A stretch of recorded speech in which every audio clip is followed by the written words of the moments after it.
Hello मेरे प्यारे बच्चों, कैसे हो आप सब? बहुत ही अच्छे होंगे। उम्मीद करता हूँ कि तैयारी आपकी बहुत तेज चल रही होगी।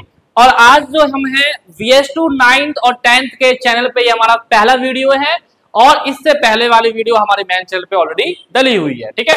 और चीज मैं बताऊं आपको, एक चीज और स्टूडेंट्स, कि आपको सिर्फ ये करना है कि तैयारी में इतनी अच्छी तरीके से तैयारी करनी है कि जी जान लगा के रिजल्ट बहुत ही अच्छा है और आपको भी अच्छा लगे, आपके पढ़ाने वालों को भी गर्व से सीना चौड़ा हो जाए, ठीक है।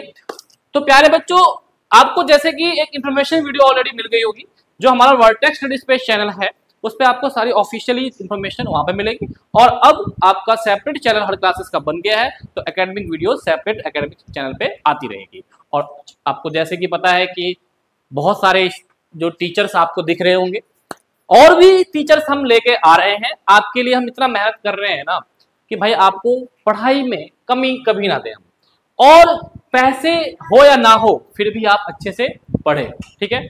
और हमारा जो लक्ष्य ये है कि एक एक बच्चा बिना पैसों का ये ना हो कि वो ना पढ़ पाए, वो पढ़ पाए। हमारा लक्ष्य है कि हम हर बच्चों को पढ़ा पाए, ठीक है। तो देखिए प्यारे बच्चों, जैसे कि क्लास 9th का जो ये चैप्टर है, सब बच्चे को ये चैप्टर ना कहते हैं कि समझ में कुछ नहीं आया, बस कर दिया, ठीक है। पेपर में आएगा सर कैसे करेंगे पता नहीं। तो देखो आज जो इस चैप्टर का इतने अच्छे से मैं कंसेप्ट क्लियर कर दूंगा कि आपको अब किसी और की वीडियो देखने की जरूरत नहीं पड़ेगी। सही बता रहा हूं, एक एक चीज बिल्कुल बेसिक से पेपर में कैसे लिखना है, कैसे अटेम्प्ट करना, सारा चीज मैं आपको बताऊंगा, ठीक है। तो चलिए स्टार्ट करते हैं इस लेक्चर को। और चैनल को सब्सक्राइब करिए, लिंक को शेयर करिए और ये जो परिवार को बढ़ाइए। चलिए, क्लास 9th का चैप्टर जो था हमारा ये है इंट्रोडक्शन टू यूक्लिड ज्योमेट्री। भाई देखो, यूक्लिड ज्योमेट्री क्या चीज है, इसका थोड़ा सा हम इंट्रो पढ़ेंगे और इसका जो भी आपका नोट्स वगैरह है वो हमारा जो ऐप है उस पर आपको प्रोवाइड ऑलरेडी पहले से भी है और अभी भी रहेगा। ऐप कोई चेंज नहीं हुआ है, ठीक है। इंट्रोडक्शन क्या चीज है? इंट्रोडक्शन में देखिए सबसे पहले हम बात करते हैं द वर्ड जियोमेट्री। देखो जियोमेट्री का मतलब क्या होता है। जियोमेट्री दो वर्ड से मिलकर बना हुआ है, लिखा हुआ है अभी। ग्रीक वर्ड जियो, जियो मीन्स क्या होता है भाई? अर्थ। आपसे सबको पता है जियो का मतलब अर्थ होता है, ठीक है। और मेटेरियल मतलब मीनिंग द मेजर्स, मेजर्स। तो यहाँ पे बात करेंगे कि भाई कि geometry appear to the have organised from the need from the measuring land. मतलब क्या कि भाई ज्योमेट्री का जो आविष्कार हुआ वो हमारे लैंड को मेजर करने में प्रॉब्लम आती थी, तो उस लैंड को मेजर कैसे किया जाएगा उसके लिए क्या आया? ज्योमेट्री आया, ठीक है। आजकल आप जैसे कि आपको पहले पता भी, लोग जो ये एंशिएंट चीजों सिविलाइजेशन का है, यहाँ पे वहां पे उस वक्त इतने सारे जितने टूल अभी हैं उतने नहीं थे, तो लोग लैंड को मेजरमेंट कैसे करेंगे, है ना भाई? लैंड को कैसे बंटवारा करेंगे? लड़ाई होती है जमीन को बांटने में, ठीक है। This branch of mathematics was studied in various form in every ancient civilisations. The people of this civilisation face practical problem. भाई सिविलाइजेशन में बहुत सारे पीपल जो है वो प्रैक्टिकल प्रॉब्लम से फेस करते थे, which required the development of geometry in various वे। और उसी ज्योमेट्री को क्या करा गया? डेवलप करा गया अलग अलग तरीके से, अलग अलग तरीके से, ठीक है। अब बात करेंगे हम कि जिस ने ये योगदान दिया इस चैप्टर का, उनका नाम था यूक्लिड, ठीक है। एक हमारे दादाजी हैं, ठीक है। इन्होंने बहुत सारे उस जमाने में अलग अलग डेफिनेशन दी जो लोगों को पता नहीं था। अब वो डेफिनेशन हम पढ़ेंगे इस चैप्टर में। पहले इनके बारे में थोड़ा सा इंट्रो ले लेते हैं, ठीक है भाई साहब। मेरा कहने का मतलब जो भी आप चैप्टर मैथ में पढ़ते हो उसके बारे में थोड़ा सा इंट्रोडक्शन होना ही चाहिए, नहीं कि डायरेक्ट एक्सरसाइज चालू कर दो। He was a teacher in Egypt.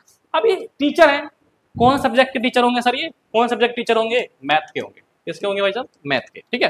He collected all the noun the word and arrange in his famous treatise is called element. इन्हीं को एलिमेंट कहा गया। ही डिवाइडेड एलिमेंट इन 13 चैप्टर। इस एलिमेंट को उन्होंने कितने चैप्टर डिवाइड कर दिया? 13 चैप्टर में डिवाइड कर दिया। देखो ये चैप्टर बहुत थ्योरेटिकल बेस है, से बताऊं तो थ्योरेटिकल बेस है, इसलिए थोड़ा बोरिंग लगता है बच्चों को, लेकिन प्रॉब्लम इस चैप्टर में बच्चों को बहुत ज्यादा होती है जो आप नहीं होगा। तो इन्होंने क्या करा? एलिमेंट को 13 चैप्टर में डिवाइड कर दिया, ठीक है। और उसी को each known as the book, उन्हीं को चैप्टरों को एक एक बुक का नाम दे दिया गया, है ना भाई? बुक का नाम दे दिया गया। आ गया ये यूक्लिड डेफिनेशन। अब इनकी जो डेफिनेशन थी थोड़ा सा इसके बारे में और पढ़ लेते हैं। ही begin his expose by the listing 23 definition. कितना डेफिनेशन लिया इन्होंने? 23 definition in a book one of the element. Element के अंदर जो बुक 1 था उसके अंदर कितने डेफिनेशन, 23 डेफिनेशन। और फ्यू देम गिवन बिलो, और कुछ डेफिनेशन जो आज है 7 डेफिनेशन है उसको हम पढ़ेंगे। ये 7 डेफिनेशन कहां से, 23 डेफिनेशन बुक 1 में था, वहां से कुछ 7 डेफिनेशन को हम पढ़ेंगे। 23 तो नहीं है, 7 पढ़ेंगे, ठीक है। अब जो डेफिनेशन दी गई वो भाई इकलूट बाबा ने दी उस जमाने में जब लोगों को पता नहीं था इसके बारे में। आइए समझ रहे हो भाई, जब पता नहीं था तब वो डेफिनेशन दे दी हमें। अब पॉइंट हमने क्या बताया था कि आज डेफिनेशन हम पढ़ेंगे इस जमाने में। अब point is that which has a no part. भाई जो पॉइंट है वो कोई पार्ट किसी का नहीं है, सकम, ये तो पता था, नॉर्मल चीज सबको पता है। A line is breathless length, भाई लाइन जो होती है वो ब्रेथलेस होती है। आप बोलोगे भैया सर ये चीज आप पढ़ा रहे हो, ये तो सब चीज को पता है। बाबू पता तो है, लेकिन वो ये पढ़ना तो पड़ेगा ना आपको। ये और ये जितने भी आपको ये डेफिनेशन है ये याद भी, वैसे तो याद ही होगा, जरूरत तो है नहीं वैसे। The end of line are points, मतलब end of line are points. A straight line is a line which lies evenly with the point of the itself. अब देखो यहाँ पे एक चीज बताई गई है, जो भी आपका स्ट्रेट लाइन होगा उसमें लाई करेगा, एक पॉइंट लाई करेगा, बिल्कुल लाई करेगा भाई सब, ठीक है। A surface is that which has length and breadth only, जो सरफेस होगा उस पे क्या होगा, लेंथ होगा, और उस पे क्या होगा, ब्रेथ होगा, लंबाई और चौड़ाई। The edge of surface are lines, सही बात है, जो भी सरफेस का एज होगा वो एक लाइन होगा। A plane surface is a surface which lie evenly straight line itself. कहानी सारी वही चीज है, उसमें कोई ज्यादा वो नहीं है। अब बात करते हैं इन्होंने जितने भी डेफिनेशन दिया, include assume certain properties which are the not be proved, which are the not be proved. This assumption are actually universal truth. अब जो भी बात है, जो चीज प्रूफ ही नहीं करना वो सब क्या हो जाएगा, यूनिवर्सल ट्रूथ हो जाएगा। अब इन्होंने क्या करा, यूनिवर्सल ट्रूथ को 2 भागों में बांट दिया, 2 भागों में इन्होंने बांट दिया, ठीक है। एक होता है एक्सॉम्स और एक क्या होता है भाई साहब, पोस्टुलेट, ठीक है। थोड़ा प्रोनाउंसिएशन में प्रॉब्लम होगी तो माफ करिएगा, ठीक है। तो एक्सॉम्स क्या होता है समझिएगा, एक्सॉम्स क्या होता है भाई साहब। Axioms is a statement accepted as true without proof, without proof, खत्म कहानी। और थोड़ा सा मैथमेटिक्स, और ये पूरे मैथमेटिक्स में कहीं पे भी इसका यूज हो सकता है, विदाउट प्रूफ, प्रूफ करने की जरूरत नहीं है, एवरी मैथमेटिक्स। और जो पोस्टुलेट होता है is a statement accepted are true without proof, ये भी विदाउट प्रूफ है, लेकिन स्पेसिफाई इन ज्योमेट्री, इसको ज्योमेट्री में यूज किया जाता है और इसको पूरे मैथमेटिक्स में कहीं पे भी यूज किया जाता है। यही इन दोनों में क्या था, डिफरेंस था। सही है भाई, समझ में आ गया। चलो आगे देखो, अब कुछ एग्जाम्स हैं इकलूट बाबा के, उस एग्जाम को हम पढ़ेंगे। और देखो इसको मैं सीरीज में देता हूं, number 1, number 2, number 3, number 4, number 5, number 6 और नंबर 7। तो प्यारे बच्चों जो भी एग्जाम से आप देख रहे होंगे इसको एक नंबरिंग से याद करना होगा, ठीक है, ऊपर नीचे बिल्कुल नहीं करना, पेपर में लिखना पड़ता है इसलिए। तो पहले बात एग्जाम 1 क्या कहता है, थिंग्स, अच्छा देखो यहीं से चैप्टर शुरू है, अच्छे से इसका यूज होगा क्वेश्चन में। Things which are equal to the same things are equal to another. English समझ में नहीं आई, अब मैं समझाता हूं। कोई भी चीज है, कोई भी चीज, जैसे मैं हूं या फिर मान लो ये चीज है, या मैं हूं, मैं किसी के इक्वल हूं, ठीक है, और मेरे से इक्वल एक और बंदा है, तो वो दोनों में क्या हो जाएगा, इक्वल हो जाएगा, काम खत्म, कोई दिक्कत नहीं है, क्लियर है। एग्जांपल समझा दूं, ये देखो एक पेन, ये ले लेता हूं एग्जांपल, मेरे का इक्वल ये है, ठीक, और मेरे से इक्वल ये भी है, तो बताओ ये दोनों भी इक्वल हो जाएगा। तो पहला चीज तो ये हो गया कि sir things which are equal to the same things are equal to the another, ये क्लियर हो गया। दूसरा, if equal are added to equal the wholes are equal. अगर मान लो कोई चीज इक्वल है, x इक्वल टू वाई है, क्लियर है ना, और इसमें एडेड कर रहे हैं हम टू इक्वल, इधर भी +2 कर देंगे और इधर भी +2 कर देंगे, तो भाई ये दोनों फिर भी क्या रहेगा, इक्वल रहेगा, हाँ है ना, बोलो भाई। पहले x y इक्वल था, दोनों तरफ दो ऐड कर देंगे तो क्या हो जाएगा, ये पूरा ही एक दूसरे के इक्वल हो जाएगा। जैसे कि आप इक्वेशन वगैरह में बैलेंस करते हो कि दोनों तरफ है, कभी भी आपने देखा होगा टीचर 2 से डिवाइड करता है तो कहता है दोनों तरफ 2 से डिवाइड करो, अगर +2 करता है तो LHS R से दोनों +2 करता है, तो बैलेंस बना रहता है। If equal are subtracted from the equal the remainder are equal. अब देखो यहाँ पे ऐड था, यहाँ क्या सब्ट्रैक्ट, कहने का मतलब क्या है, तो भाई x इक्वल टू वाई, अगर 2 इसमें माइनस करूंगा, 2 इसमें माइनस करूंगा, तो रिजल्ट ऑलवेज कैसा रहेगा, दोनों का इक्वल रहेगा। Things which are coincide with one another are equal to another. Coincide मतलब क्या, एक चीज ऐसे है और एक चीज ऐसे है, ये दोनों हमेशा कैसा रहेगा, इक्वल रहेगा। The whole is greater than the part. Whole is greater than the part. इसका मतलब क्या कह रहा है कि whole is greater than the part. इसका मतलब समझो, मान लो ये एक हमारा पिज्जा, पिज्जा चलो पिज्जा, भाई बच्चे जो बैठे हुए हैं पिज्जा सर, ये पिज्जा है, इसमें स्लाइस है, ठीक है। अब इन स्लाइस में से हमने ये वाला सॉरी इस पिज्जा में से ये वाला स्लाइस निकाल लिया, ठीक। अब मुझे बताओ, ये हॉल पार्ट है और ये हॉल है और इसका एक पार्ट है ये, तो मुझे बताओ हमेशा कौन सा बड़ा होगा? हॉल वाला हमेशा बड़ा होगा, ये तो सबको पता है, और पता है फिर भी हम पढ़ रहे हैं, है ना। चलो, things which are sorry half ऊपर नहीं भाई, नहीं, ये चीजें देखो, डबल वाला पहले आएगा और हाफ वाला बाद में आएगा, ठीक है। थोड़ा सा इस पे 1 मिनट का देखना चाहूंगा, एनसीईआरटी बुक लीजिएगा, क्योंकि ऊपर नीचे हो जाने दे। मैंने क्या बोला कि भाई पॉइंट से याद करना है, तो इसीलिए अगर ये मेरी नंबर ऊपर टाइपिंग में हो सकता है ऊपर नीचे हो गया हो, तो अभी 2 मिनट 1 मिनट में आपको बता रहा हूं मैं, ठीक है। दिखाएगा हाँ, ये 6 पर है, वही मैं कहूँ ना, तो भाई हमें एक्सपीरियंस वाले टीचर है, हमें पता है, लेकिन टाइपिंग में गलती हो गई है, तब कहोगे सर पता है, टाइपिंग में गलती हो गई है बस, और कुछ नहीं है बेटा, ठीक है। तो रात को 2 बजे टाइपिंग कराओ, मैंने चीज समझ रही बात को, 2 बजे इसलिए, ठीक है। ए ऊपर नीचे हो गया, तो छठा पहले पढ़ेंगे, 5वें छठा क्या है? Things which are double of the same things are equal to another. मान लो ये चीज है, इसका मैं डबल लू, राइट, इसका मैं डबल लू, इसी का आप डबल लो, तो हम दोनों कैसे हो गए? बराबर हो गए, काम खत्म, हाँ है ना, समझो है? इसी का आज अगला, things which are half of the same things are equal to another. कोई भी चीज, अब मैं इसका हाफ हूं, इसका आप हाफ हो, तो हम दोनों क्या हो गए? बराबर हो गए। कोई दिक्कत है? नहीं दिक्कत है, खत्म कहानी। तो ये सारे एग्जाम से जो 7 एग्जाम से आए। अब इसी एग्जाम से हम प्यारे बच्चों कुछ क्वेश्चन कर लेते हैं, हैंड टू हैंड प्रैक्टिस हो जाएगी। क्या कह रहा है देखो, John is the same age as Mohan, मतलब क्या? जोहन का एज और मोहन का एज कैसा है? सेम है। Raghu is also of the same age of Mohan, भाई जो रघु है वो मोहन का सेम है, ठीक है। State include axioms that relation the relative age of Johan और रघु। भैया जोहन रघु कहाँ है भैया? हमारे जोहन और रघु।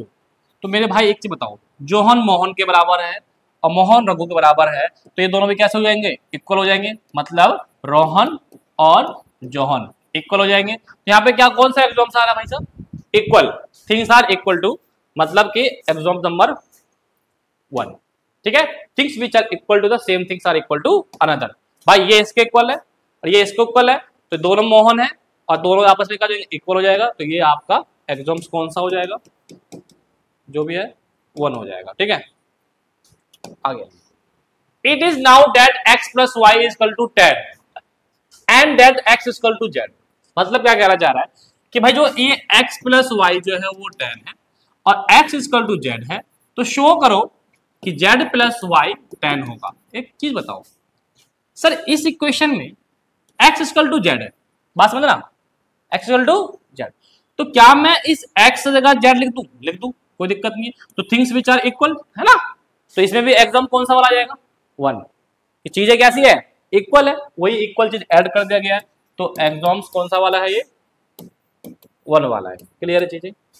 आगे, इफ a प्लस बी 10, मतलब क्या a प्लस बी 10 है और a प्लस बी सी और 10 प्लस सी, मतलब ये स्टेटमेंट दे दी, a plus B equal to 10 है और a plus B plus C और 10 प्लस सी, अगर ऐसा है तो बताओ कौन सा इंक्लूड का एग्जाम्स है? एक चीज बताओ, दोनों तरफ क्या ऐड कर दिया इसने? सी, दोनों तरफ कर दिया, सी ऐड कर दिया, तो भाई ऐड इक्वल ऐड, तो अभी आपको मैंने बताया था ये किस में जाएगा? If equal are added to equal, whole are equal. अगर दोनों तरफ आप कोई चीज ऐड करते हो तो वो पूरा का पूरा कैसा होगा? इक्वल हो जाएगा। तो आपका एग्जाम्स कौन सा हो जाएगा भाई साहब? 2। एग्जाम्स कौन सा हो जाएगा इसमें? 2 हो जाएगा। समझ में आ रहा है भाई साहब?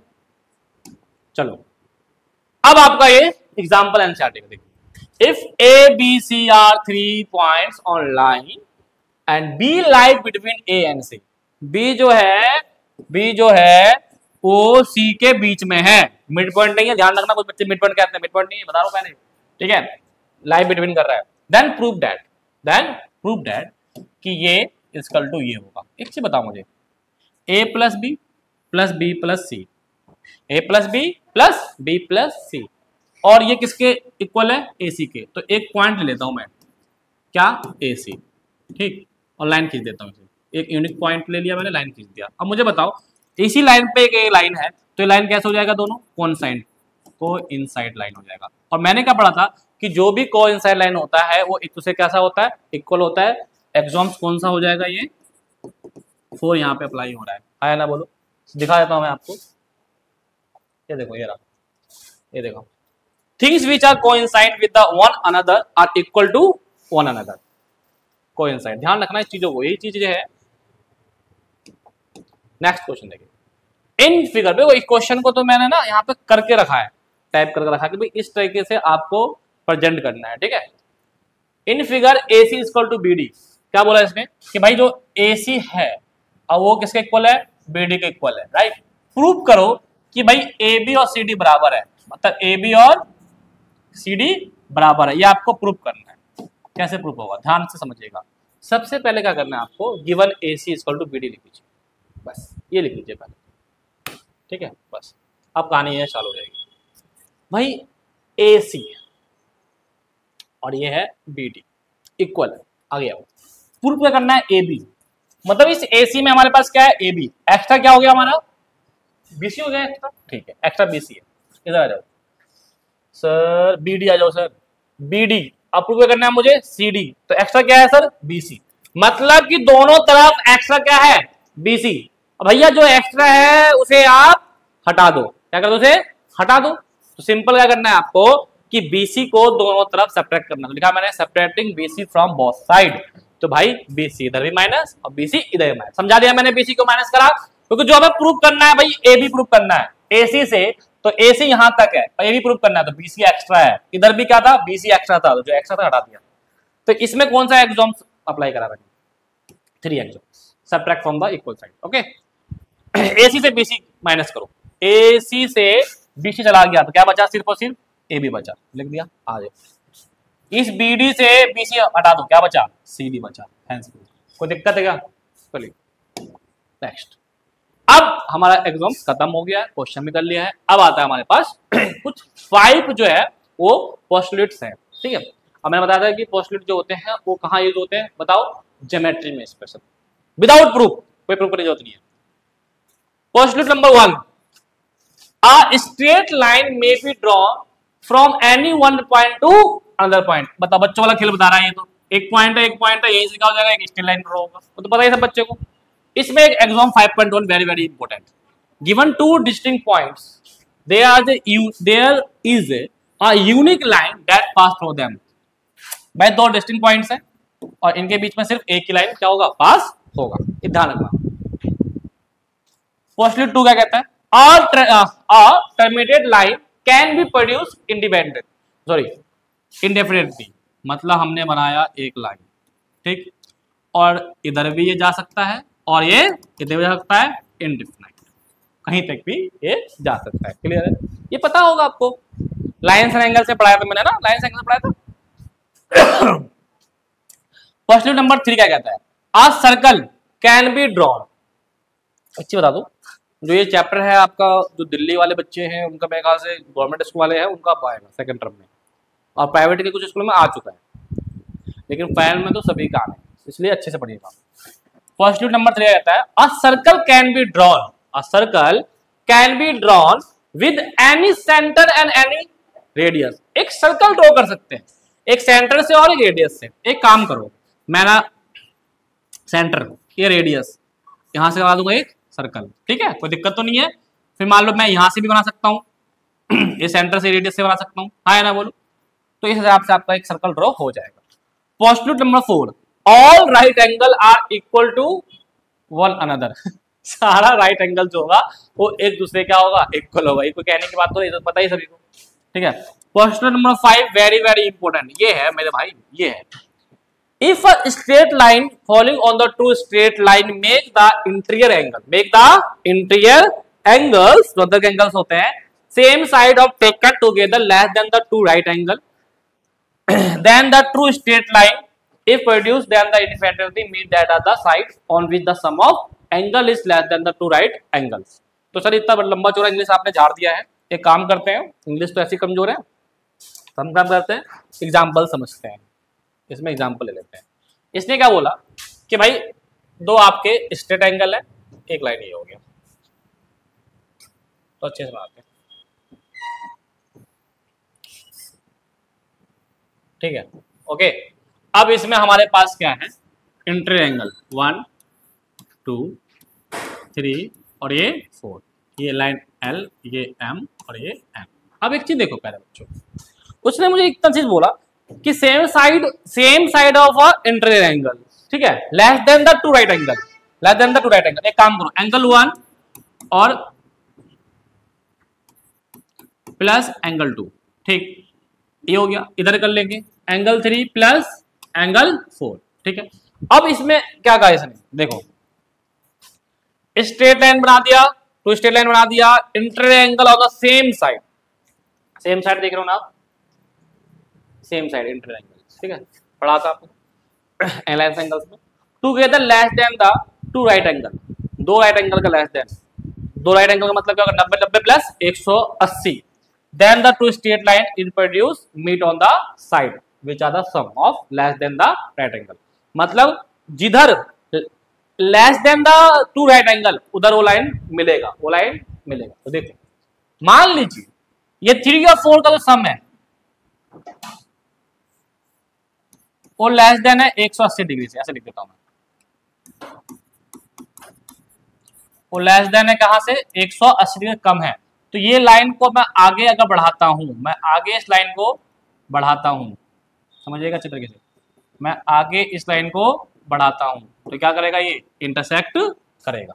क्लियर है, यही यहाँ पे बोला गया था। यहाँ पे अब पढ़ो, इफ अ स्ट्रेट लाइन हो गया था, the same side of taken together less than two right angle, जिधर सेम साइड होगा और लेस देन होगा two right angle, then two right straight angle, दो जो भी दो स्ट्रेट लाइन होगा, इफ प्रोड्यूस इंडिपेंडेंटली, उसे आप प्रोड्यूस कर दीजिए, meet on the side on which the sum of angle is less than, मतलब जिधर एंगल जो होगा सम होगा किसका, राइट एंगल से कम होगा, less than the right angle, तो उधर वो लाइन मिल जाएगा। तो मैंने इधर ही देखा, आपको दिखाया मैंने कि इन दो एंगल का मान लीजिए सम जो है वो 180 से कम है और इन्हें एक प्रोड्यूस करेंगे इंडिपेंडेंट तक, वहां पे ये दोनों लाइन क्या होगा, मिलेगा।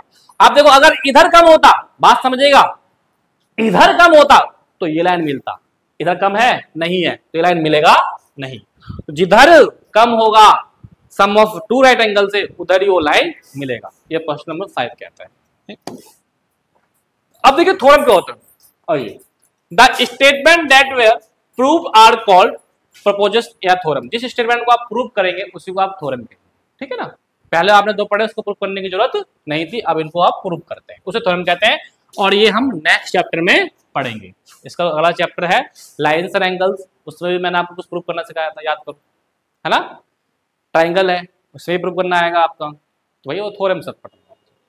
क्वाड्रिलेटरल भी है। एग्जांपल दिखाया तो मैं, example, the sum of the angle of a triangle is 180 degree.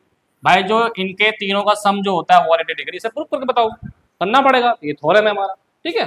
चलो जैसे थ्योरम 5.1 है, two distinct lines can not have more than 1 point in common, मतलब जो दो डिस्टिंक्ट लाइंस है उनमें एक से ज्यादा कॉमन पॉइंट नहीं होता। तो भाई डिस्टिंक्ट लाइंस क्या होता है, जो अलग अलग होते हैं, जो क्या होते हैं बेटा, अलग अलग, अलग अलग। ये लाइन कैसे है, अलग अलग है। अब एक चीज बताओ, मैं इसे आगे बढ़ाऊं, इसे आगे बढ़ाऊं तो एक ही जगह तो कटेगा ये, मतलब इन दोनों का पॉइंट कैसे कॉमन होगा, एक। अब ये आगे जहां तक भी जाएगा, जहां तक भी ये आगे जाएगा, ये कहीं पे भी नहीं इंटरसेक्ट होगा, ये भी आगे जा रहा है, ये भी आगे जा रहा है, ये कहीं पे भी इंटरसेक्ट दूसरे से नहीं होगा। मतलब इन दोनों डिस्टिंक्ट लाइंस के बीच में, दो डिस्टिंक्ट लाइन में एक ही कॉमन पॉइंट होता है, एक से ज्यादा नहीं होता है। क्लियर है। चलिए अब भाई एनसीईआरटी का सॉल्यूशन की बारी आ चुकी है, ठीक है, जिसका आपका बेसब्री से इंतजार था। पहला क्वेश्चन आपके स्क्रीन पे ये रहा, विच, अरे ये क्या गिरा दो भाई, इतना टकराव आवाज थी क्या मेरी। Which of the following statement are true, प्यारे बच्चों से बताना है कि भाई कौन सा स्टेटमेंट इनमें से ट्रू है और कौन सा फॉल्स है, और गिव अ रीजन, रीजन के साथ बताना है प्यारे बच्चों, रीजन के साथ बताना है। Only one line can pass through the single point, मेरे भाई एक सिंगल पॉइंट से क्या एक ही लाइन जा सकता है, क्या एक ही लाइन जा सकता है, क्या एक ही लाइन जा सकता है, क्या एक ही लाइन जा सकता है, क्या एक ही लाइन नहीं जा सकता। दिस इज अ फॉल्स, ये क्या है बेटा, फॉल्स है, दिख रहा है तुमको, क्लियर है। There are infinite number of line which pass through the two distinct points, मतलब दो डिस्टिंक्ट पॉइंट्स बना दिया, इनके बीच में तो मैंने अभी पढ़ाया था आपको कि एक ही लाइन जाएगा, इनफिनाइट बोल रहा है मेरे भाई, इनफिनाइट कहां चला जाएगा, तो ये भी क्या आ जाएगा, false. A terminated line can be produce indifferently on both side, बिल्कुल एक टर्मिनेटेड लाइन है, इधर भी जा सकता है और इधर भी जा सकता है इनफिनाइट तक, तो इसका मतलब ये क्या आ जाएगा, ट्रू। अगला देखिए, if two circle are equal, two circle are equal मतलब दो सर्कल क्या है, इक्वल है। Their radii are equal, radii का मतलब क्या होता है, एक से ज्यादा, पोलर सब्जेक्ट बहुवचन, तो जो इनका रेडिया जो होगा वो भी कैसा होगा, वो भी कैसा होगा, इक्वल होगा। In a figure, in a figure, in a figure, figure का है, फिगर, फिगर नहीं है, मैं बनाता हूँ फिगर, रुको फिगर बनाता हूँ। ये भैया थोड़ा सा ऊपर जाएगा तो बहुत है इतना, चलो क्या रहा है, in a figure, figure A B जो होगा वो इक्वल है किसके, पी क्यू के, ठीक है, और पी क्यू जो इक्वल है वो किसके है, एक्स वाई के, मतलब भाई ये ए बी और पी क्यू इक्वल है और पी क्यू एक्स वाई के इक्वल है, तो then A B equal to X Y, मतलब ये इसके इक्वल है, ठीक है, ये इसके इक्वल है, तो क्या ये दोनों इक्वल होगा, बिल्कुल होगा, बिल्कुल होगा। कौन सा एग्जाम से होगा, वन से होगा, विच थिंग्स आर इक्वल, तो एग्जाम्स वन जो होगा यहाँ पे अप्लाई हो रहा है, तो ये क्या हो जाएगा, ट्रू। कोई दिक्कत है बताओ। अगला, given a definition, given a definition for each of the following term, जो भी आपको टर्म्स दिया हुआ है उनका डेफिनेशन बताइए। Are there other terms that need to be defined first, तो what are the they and how much you define them. कह रहा है इनका डेफिनेशन बताओ जो आपको दिया हुआ है, ये पैरालाइन दिया हुआ है, ये परपेंडिकुलर लाइन दिया हुआ, इनके डेफिनेशन बताओ, और इनके डेफिनेशन के अंदर कुछ वर्ड आ रहा है क्या, उसको भी आपको डिफाइन करना है, नीड है तो उसे भी आप डिफाइन कर दीजिए अपने हिसाब से, क्लियर है, ये पूछा गया है, तो ठीक है। देखो क्योंकि देखो ये जो चीजें हैं ये डिफाइन जो करा गया है उस वक्त तो किसी को पता नहीं था, अब मैंने बोला भाई ये पैरेलल लाइन जो है ये दो लाइन है, एक्सटेंड करो जहां ना मिले और इनका कॉमन पॉइंट नहीं होगा, तो ये एंशिएंट चीजों का पढ़ाया हुआ था उस वक्त का है, तो वहां पे उनको थोड़े पता था कि भाई कॉमन पॉइंट क्या होता है, इंटरसेक्ट लाइन क्या होता है, नहीं पता था, तो उनको वो भी बताना पड़ेगा साथ में। बात समझ में मेरी बात आ रही नहीं आ रही है, मतलब डेफिनेशन तो बताना ही बताना है, उस डेफिनेशन के अंदर जो वर्ड्स हैं उनका मतलब भी उनको बताना पड़ेगा, समझ में आया ना आया। चलो सबसे पहले हम बात करेंगे पैरेलल लाइन। देखो ये थोड़ी चैप्टर था ना, टाइपिंग करके लाया मैं, राइटिंग में समझ में नहीं आती तुम्हें। चलो, when two line are extend, मान लो दो लाइन हमने यहां बनाया, ठीक, एक्सटेंड इनडिफिनाइट, जहां तक भी जा सकता है, कोई दिक्कत नहीं है, बहुत जहां तक भी जा लाइन ऐसे बना दीजिए, ठीक है। And the never meet at any point, कहीं पे भी ये मिलेगा, कहीं नहीं मिलेगा, no common point, no common point, ठीक है, उसी लाइन को हम कहते हैं पैरेलल लाइन। भाई दो लाइन को एक्सटेंड कर दीजिए, जहां तक भी करेंगे इसका कोई कॉमन पॉइंट नहीं होगा, उसी को आप पैरेलल लाइन कहते हैं। अब इनके अंदर कौन कौन से ऐसे टर्म्स हैं जिनको मुझे डिफाइन करना पड़ेगा, लाइंस के बारे में बताना होगा मुझे, पॉइंट के बारे में मुझे बताना पड़ेगा, है ना। अब लाइंस क्या होती है, it is a straight and can be independent extend, कहीं पे भी इसको एक्सटेंड आप कर सकते हो, ठीक है। पॉइंट क्या होता है, it is a no dimension and only has a position, कोई इसका डायमेंशन नहीं होता, ये एक पोजीशन होता है। चलिए अगला है perpendicular line. Sir perpendicular line आपको जैसे बताइए बच्चों, ये परपेंडिकुलर लाइन है जो 90 डिग्री का एंगल बनाती है ना, बोलो, ठीक है। अब when line intersect at the point and form right angle 90 degree, समझ में आ गया। अब इन लाइन, इस डेफिनेशन में हमें कौन कौन से टर्म को समझाना पड़ेगा सर, इंटरसेक्ट क्या होता है, लाइन क्या होता है, पॉइंट क्या होता है, राइट एंगल क्या होता है, ये सब बताना पड़ेगा। तो जैसे कि लाइंस पहले भी पढ़ा रखा है, कोई दिक्कत नहीं है। एंगल्स क्या होता है? When two line are intersect and the space between them angle. ये रहा, ये लाइन है, इनके बीच का जो स्पेस है उसी को आप क्या बोल देंगे? एंगल बोल देंगे। और इंटरसेक्ट का मतलब क्या होता है? दो लाइन जब इंटरसेक्ट कर रहा हो। क्लियर है? कोई दिक्कत तो नहीं है। पॉइंट के वाले की अगर बात करूं तो पॉइंट मैंने अभी आपको लास्ट स्लाइड में बता रखा है। ठीक है, चलिए। लाइन सेगमेंट क्या होता है सर? लाइन सेगमेंट क्या होता है sir? It is a part of the line, it is a part of the, ये लाइन है और इसका एक पार्ट जो होगा वो आपका लाइन सेगमेंट हो जाएगा। क्लियर है? अब क्या मैं इसको एक्सटेंड कर सकता हूं? बताओ, कर सकता हूं? नहीं, इसको एक्सटेंड कर सकता हूं। ये चीज तो मेरे ख्याल से कौन चैप्टर में पढ़ाया था हमने इस चीजें? हाँ, 6 में इंट्रोडक्शन में पढ़ाया था सारी चीजें। चलिए, अब इसके अंदर क्या क्या चीज है सर? मेरे हिसाब से तो एक लाइन है सर बस। तो लाइंस के बारे में आपको मैंने पढ़ा रखा है, बार बार क्या पढ़ाऊं, आगे देखते हैं। अब आता है radius of a circle. Sir radius of circle का मतलब क्या होता है? एक चीज बताओ, एक पॉइंट है और यहाँ, अब इनके ऊपर मैंने क्या बना दिया? एक मिनट, पॉइंट से रेडियस बन गया, ये सेंटर, ये रेडियस क्या होता है? ये रेडियस। तो क्या लिखा है यहाँ पे? The distance from the centre, ये सेंटर है, from the centre of a circle to its circumference. अब मान लो, दोबारा बताया था मैं, यहाँ पे एक सर्कल ये रहा, यहाँ है सेंटर, ठीक, और इस सेंटर से इस सर्कमफ्रेंस का जो डिस्टेंस होगा वही क्या हो जाएगा? हमारा रेडियस हो जाएगा, है ना? सिंपल। अब सर इसके अंदर कौन कौन से वर्ड है तो हमें एक्सप्लेन करने पड़ेंगे। और पहला आता है सर सर्कल क्या होता है सर, फिर आता है सर सेंटर क्या होता है सर, फिर आता है सर सर्कमफ्रेंस क्या होता है। बताओ भैया, सब बताना पड़ेगा भाई। एक लाइन के पीछे 1000 चीज छुपा हुआ है। कैसे कहते हैं ना, एक वीडियो के पीछे हमारी 1 घंटे की अगर वीडियो होगी, समझो 5 से 6 घंटा का मेहनत होता है उसमें। ठीक है, सर्कल क्या होता है? when all the lines have a same length from the fixed point to another point। जैसे कि एग्जांपल बता रहा हूं मैं आपको, मान लो एक पॉइंट है और एक पॉइंट है, यहाँ का डिस्टेंस हो गया, फिर यहाँ से एक डिस्टेंस हो गया, एक डिस्टेंस ये हो गया, एक डिस्टेंस ये हो गया, एक डिस्टेंस ये हो गया, एक डिस्टेंस ये हो गया, एक डिस्टेंस ये हो गया। अब इसी डिस्टेंस सभी को मिला दो, क्या बन जाएगा? ये सर्कल बन जाएगा, सिंपल। सेंटर क्या होता है सर? सेंटर का मतलब क्या होता है? A fix point of inside the circle, एक fix point inside the centre and distance between and circumference. ठीक है भाई साहब। सर्कमफ्रेंस क्या होता है? आउटर होता है भाई साहब, बाउंड्री ऑफ द सर्कल, ये आपका सर्कमफ्रेंस होगा। क्लियर है चीजें? आगे आइए। स्क्वायर क्या होता है? वर्ग। A quadrilateral which have a 4 right angle and all the 4 side are equal। भाई ये सभी क्या होते हैं? राइट एंगल होते हैं और सब क्या होते हैं? एक दूसरे के इक्वल होते हैं। अब यहाँ पे कौन कौन सा वर्ड समझना पड़ेगा मुझे? क्वाड्रिलेटरल क्या होता है और राइट एंगल क्या होता है।